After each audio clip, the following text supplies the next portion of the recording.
Osama bin Laden's letters to America went a little viral over the last week, and we're going to talk about why exactly that happened and some of the reactions that came out to it here today. I'm with my guest, EK Powell. I am Desmond Price of the Independent Thought Podcast. This subject doesn't really need a whole lot of introduction here, but just a brief overview for those who are not entirely familiar. Osama bin Laden, who I'm sure needs no introduction, wrote letters, a letter to America that was published, I think by the Guardian and several other platforms, 20 years ago. It had been a document that had been floating around ever since then, but a few different people on TikTok seem to have, found the letters and started making videos about them. At which point, well-known content creator Yashir Ali found some of those videos and then made a post about it on his account on X/Twitter. To which, at that point in time, it seems as though the Google trends kind of spiked. Everyone went looking for this, and it led to a wide debate about what exactly is going on with Gen Z. How could they be reacting in any kind of a sympathetic way to the bin Laden papers? And it kind of like made a whole giant frenzy around the entire thing. TikTok went through and banned almost all of the content, made it unsearchable on their account, flagged accounts for sharing it in the first place. So it's leading to a debate about the education system here in America. EK, I know this is kind of where you wanted to start with all of this. When you saw this taking place, what was your first reaction to all the different like back and forth discourse online? Yeah. So first I was like, what? Or actually, no, going back before then, because before it was like a news story. TikTok had served me like two, maybe three videos where people were talking about it. Yeah. And like to the credit of the video creators who I was watching, like they were, just having like a constructive discussion about some of the stuff that was said in the letter in relation to current events. Nobody was holding up, OBL as, some sort of freedom fighter or anything. Like it was mainly just, hey, this dude actually doesn't sound like the crazy person. Like it was like, wow, this is like an actual coherent argument instead of I'm super crazy and just want like all types of destruction and chaos sort of thing. So like that's what like was served to me. Like afterwards, like I think like the next day or something like that, the story started to catch fire, and TikTok pulled the videos, like which did a lot of people a favor, I think, with TikTok like completely pulling those videos. I don't think the Guardian should have pulled the letter, because Yeah. that's just lead into conspiracy theories of why did they take that away from us. Um, but and I saw some of the other videos that TikTok had not served me, where it was people that were like, oh, I thought, we did the right thing by getting them or celebrating with killing them. And then like, all of a sudden, oh my God, he was right. I'm like, and then I was like, no. Like, we are not going there. So that sort of compelled me like to make Yeah. a little bit of content like about him and who he was and what he was actually trying to do. But like honestly, I think it's just a failure of the American school system and a failure of America just in general to actually talk about the atrocities that we have committed all over the globe, and to just be real about the fact that there are people that have a legitimate reason for not liking the United States of America. And so some of Gen Z, discovered that like with that letter. It's like, okay, like I mean, the letter steeped in anti-Semitism. We have to address that like from the jump. Like Yeah. you from the jump, he's like, the Jewish people control the world through capitalism. So instantly you can tell, like, okay, this dude is not somebody that should be held up. Like, this dude No. is clearly like not a good person. Like, but with him talking about the United States relationship with Israel and everything, people are like, yo, he was talking about this back in whatever. Like, nah, and his critiques about American imperialism, which is, I think, what struck the biggest chord with a Right. lot of people, because, like I said, we don't educate anybody about that. The information is out there. The CIA documents have been declassified. You can Yeah. read books about it. You can read the actual CIA documents about it. but you have to go looking for that information. A lot of people don't know where to look for that information. We don't train people how to go find that information, you know? No, we don't. Yeah, so like, and that's a failure, and stuff like that is only going to lead to, more attacks with people being completely oblivious, and people not getting out into the streets and protesting against stuff like you see with the Palestine situation. It's very difficult to ignore, like, our discontent for that right now. However, there are other things that we should be out in the streets, protesting, that we could have been out in the streets protesting, that we were completely oblivious to. So, like, I think the main story, the main takeaway from the letter should be like, hey, we need to talk about these things. We need to have a real conversation about these things and figure out how we stop these things. I think one of the things that was most interesting to me, because and for those who are still not entirely sure what was in the letter, I'll definitely make sure to have like a link in the episode description for those who are very interested in seeing it. Maybe we might be able to put something up here on the screen here in a second. But I was, you know what?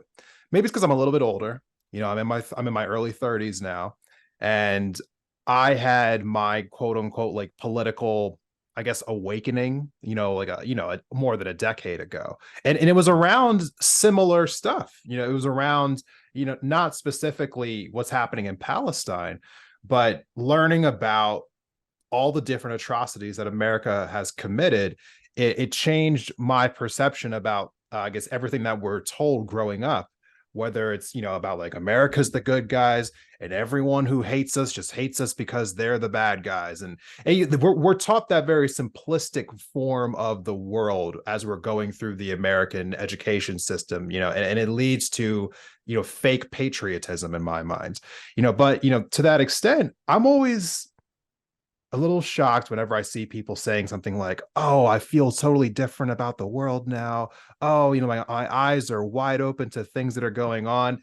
And I guess for me, I still sometimes have a hard time, I guess, conceptualizing that there are plenty of people out there who just haven't, I guess, they haven't figured it out yet, or they haven't been exposed to that knowledge yet, that maybe I just take for granted that other people, like, they have to know, right? Maybe they don't know. So what was your reaction to, I guess, like seeing so many different people, I guess, saying that their lives were changed forever from seeing something like this? Yeah, it's weird. So it's really weird because, and I saw people talk about this as well, like in response to the letter going viral, because leftists have been saying this for decades. Like, there are different, Arab leftists that have been saying this for decades, that have spoke out against Osama, that have spoke out against all types of, United States imperialism and everything. And then to finally hear somebody say, yeah, like, all the stuff that we have done has been really bad. And then it's like, oh, like, who finally put you onto this? And it's like Osama bin Laden. It's like, dude, are you fucking kidding me? like, are you Right. And fucking you know what? Actually, before, let me just stop right there before I go any further, because I want to make something abundantly clear.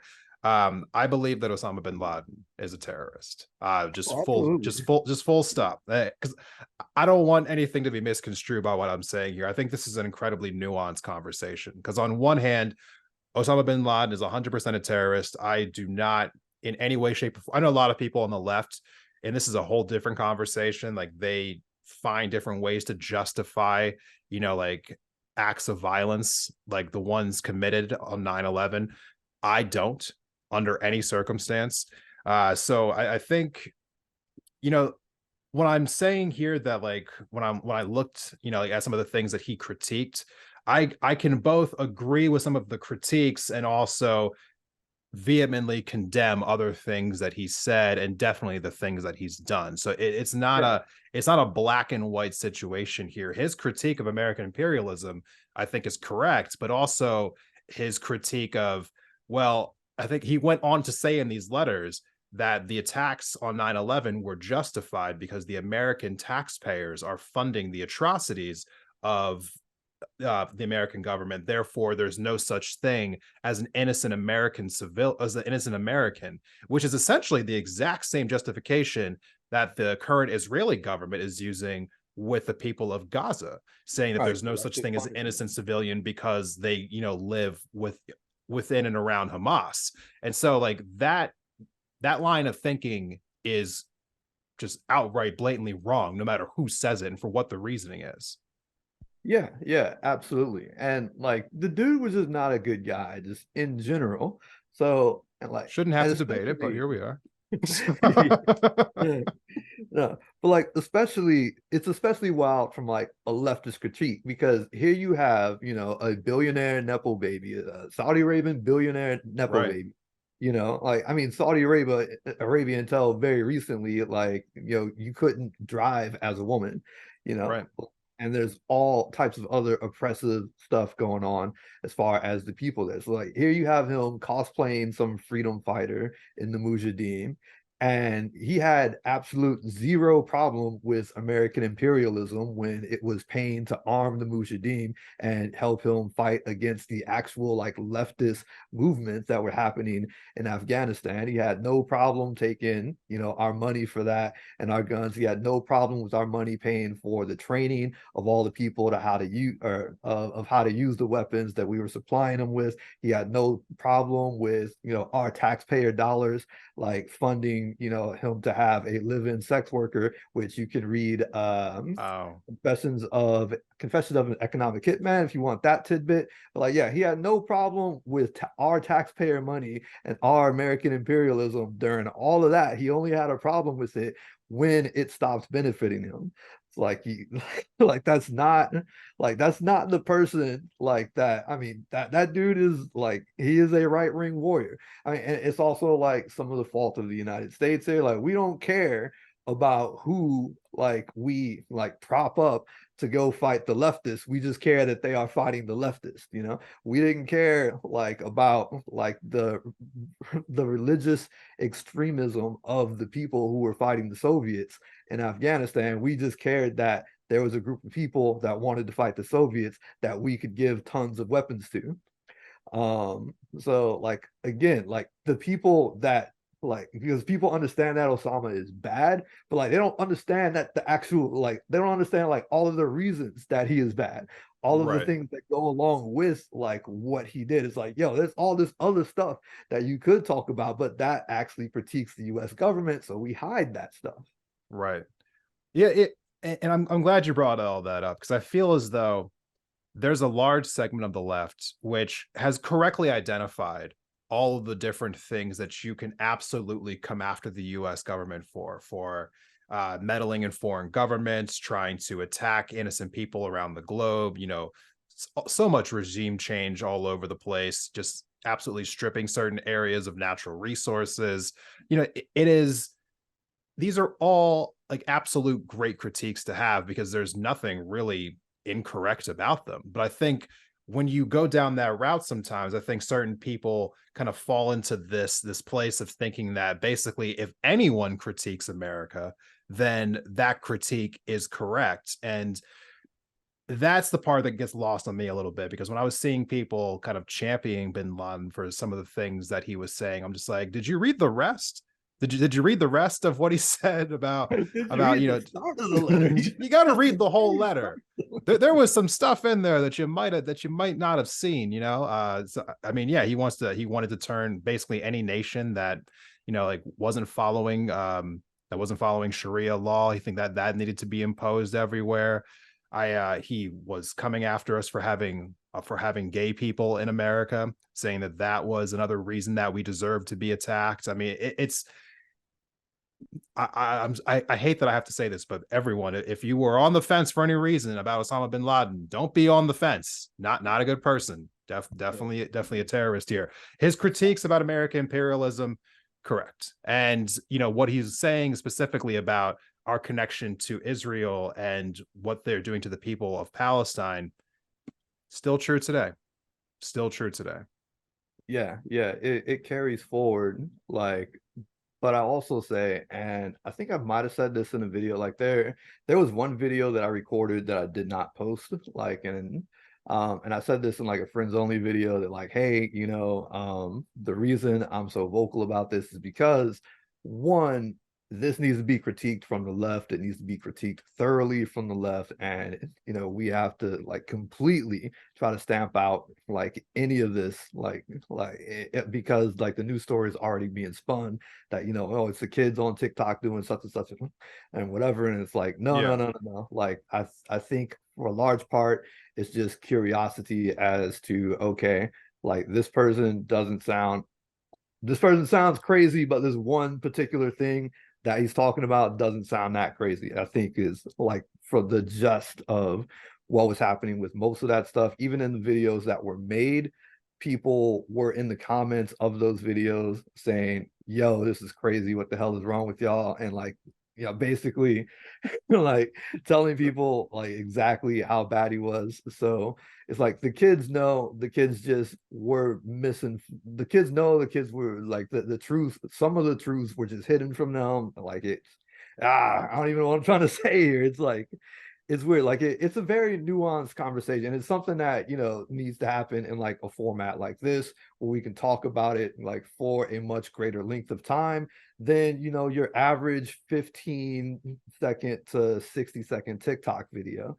You know, like Right. even the people that can make the longer videos, it's still like it needs to be discussed in like a long form thing where we can say like where we can hone in on a couple of things like okay, like yeah, this thing right here, yep, applicable to today, but like this whole other stuff, we need to talk about it. Like it's something that can only exist in like long form, like where Thank you, YouTube. like shares like look at what the kids are doing. Check out this 15 seconds. Oh my God, we need to ban all of TikTok, like type of situation.